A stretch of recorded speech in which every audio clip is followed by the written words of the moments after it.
first season of Tower of God shocked the anime community. I'm not.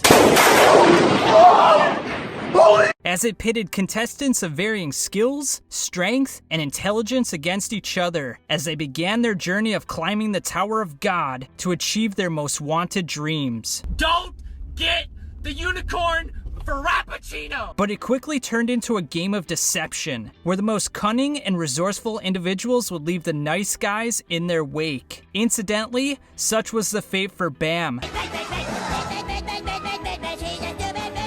as Rachel gave him the rudest awakening of his life when she pushed him out of the protective bubble in the Net Dolphin Challenge, fully intending to kill the naive boy who thought they were best friends. But this abrupt ending to their relationship was not the end for the boy who had a plethora of hidden talent. With that said though, his path would not be the same as his friends Rock and Kun. No, he would have to adopt a new persona and outlook on life that prevented him from being betrayed by another individual. A persona that was antithetical to everything we knew about Bam up until this point. Before I revealed this persona, Is he sirs?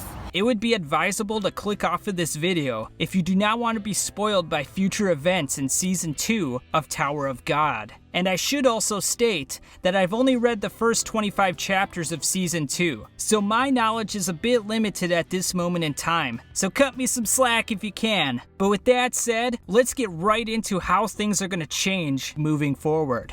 After Bam's life-changing encounter with Rachel, we learn that 5 years has passed since that tumultuous event, and that the pleasant boy that we've come to know has now turned into a calm, yet ruthless individual whose powers have grown by leaps and bounds. In fact, Bam, Viole, has ingratiated himself into an organization known as FUG that is widely known as the most ruthless crime syndicate in the Tower of God, with future plans of taking down King Zahard. Beyond Viole, the crime syndicate's members and purposes for taking down the king are a bit of a mystery. Perhaps like all criminal organizations though, they have plans of usurping power for themselves, to exert greater influence on the tower, and as a result, increasing their wealth and autonomy. Of course, these motivations should reveal themselves in future chapters, but it will be interesting to see how Bam became acquainted with this organization in the first place, and what their plans are for him,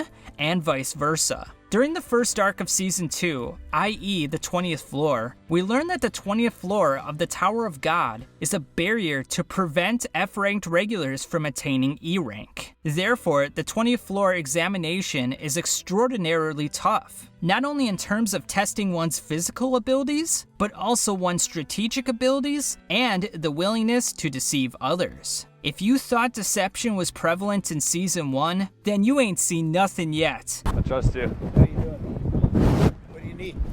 As you have numerous double crosses that make you wonder if anyone can be trusted. It also makes you ponder the purpose of the tower itself, because to achieve one's dreams of reaching the top of the tower, you need to alienate or kill almost everyone you come into contact with. Which makes you wonder, what is the purpose of attaining your dream in the first place? Try to take over the world? This rhetorical question will certainly have to be considered by all of the contestants as they continue their journey up the tower. Which brings me back to the bitch. Yo, bitch!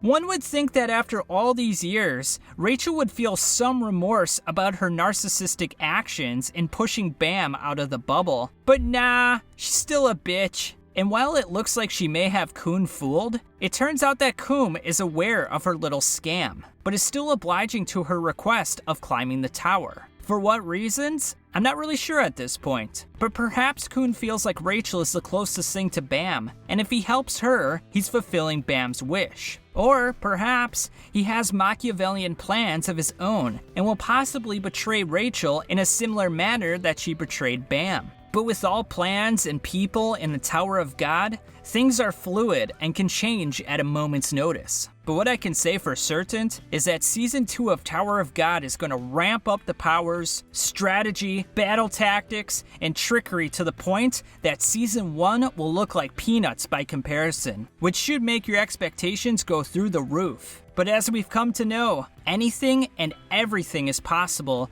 on the path to the top of the tower. Catch you on the flip side.